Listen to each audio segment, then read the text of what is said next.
This copyrighted telecast may not be reproduced, retransmitted, or used in any form without the authorized written consent of NASCAR Broadcasting. NASCAR would like to thank all of our loyal fans for your continued support, and we hope you enjoyed today's broadcast. Jack Ingram, Larry Pearson, and Dave Marcus. That's your top 6, followed by David Pearson, Tommy Houston, Jimmy Hensley, Charlie Glotzback. The cars that are still on the track. And we're back to green flag racing with 10 laps to go. Rick Wilson is flat, been getting through that gearbox. He did a big jump on Phil Parsons that time. Well, the guy I'm still amazed with, as we look back a little bit further in the field, and you can see Jack Ingram as he is duking it out with Larry Pearson. That's a little bit further back as a battle for 4th continues. The guy right in front of him, L.D. Ottinger, age 71, proved that last year was no fluke. He's running 3rd. Look at him there. These guys haven't lost much at all. They really haven't. I mean, I know I'm harping on his lap times, but that's how I'm judging how they're running, and they're really laying some big laps down. He almost hit it, what was he, 3rd last year, LD was. And this is a race he wanted to get back to and run real bad, so he's doing a great job out there. See his best finish here at Bristol is 2nd place. We've caught up with Harry Gant. Dave Burns, I think you got him. Yeah, Marty, pretty obvious he had a great car before the motor went south there. Harry, how good was that car? It was real good. Bertie and the guys, they done a super job on this thing. It was great. I was saving the right rear a little bit, running a little loose. And it was definitely the power plant, right?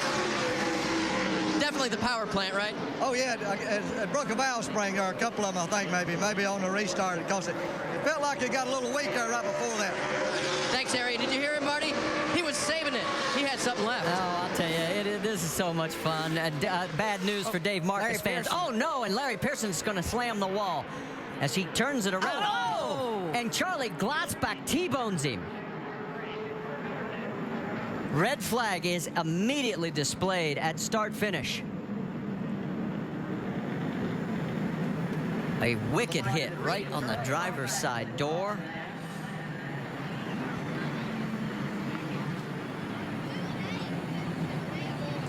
And we will wait and hope for the best here, because that is the worst possible spot to get hit in one of these cars.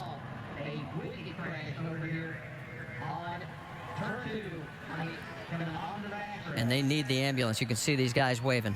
All right, folks, all the fun is just the balloon has burst a little bit for all of us. Think positive thoughts. Don't want any injuries in this deal.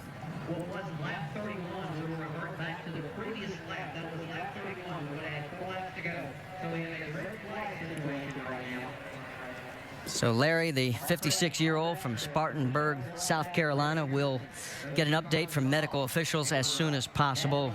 For right now, we'll just step aside and, as I said, think good thoughts.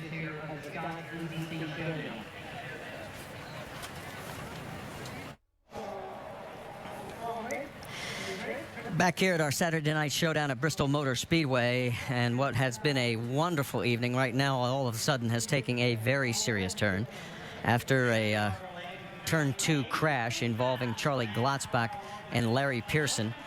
Medical workers are still working on the 21 car that Larry was driving, and we have no word yet from officials as far as his condition, so we will not speculate. What we will do is take one more break and come back here to Bristol.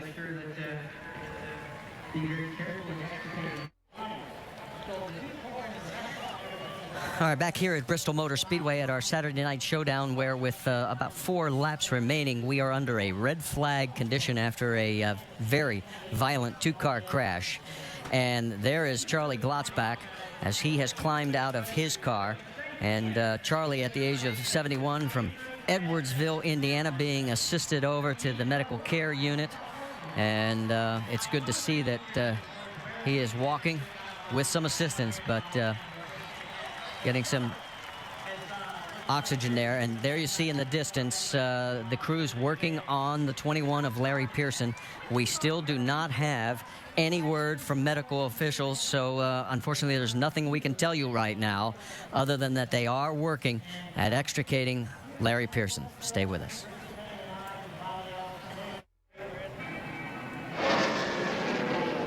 Larry gets in the corner, just gets a little loose right there, spins, kind of a normal deal. Looks like the left rear tire is down on the car.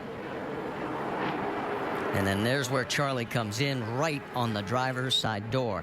And as Dr. Jerry Punch confirmed, he had been knocked unconscious, but did regain consciousness, was talking to his brother when they transported him from here at Bristol Motor Speedway to a local hospital. And there are the remains of what's left of Larry's car. As they flag racing, it'll be Rick Wilson in the 75, right alongside with Phil Parsons. In row 2, L.D. Ottinger, and then the 11 of Jack Ingram. And then in row 3, it's Tommy Houston and Jimmy Hensley in that black quality machine. Phil needs to get a lot better restart this time. He got smoked last time and needs to be on his game right now. Oh, there goes Wilson. Boy, and wheel spin for Parsons. As soon as the green flag flies, Wilson was on it.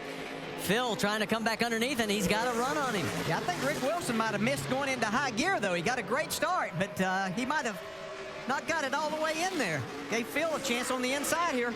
There'll be 4 laps to go this time by. Phil Parsons, your new race leader. Rick Wilson right behind him. L.D. Ottinger in 3rd. And Wilson is driving that car hard. That back end's kicking out, sliding back and forth. I've seen that car loose about 4 or 5 times, Dale. This time by, there'll be 3 laps remaining, and here comes Wilson on the inside. Can he get him going down into 1?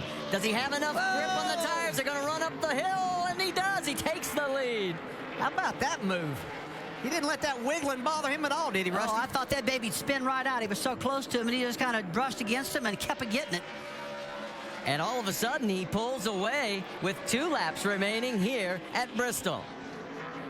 L.D. Ottinger trying to reel in the 66 for 2nd spot. And there you get the idea from 1st, 2nd on back to 3rd. The other 3 cars are dropping a little bit further back. This time by, there will be 1 lap remaining. And he is on it right now. In fact, here he is, and we've got... That was it.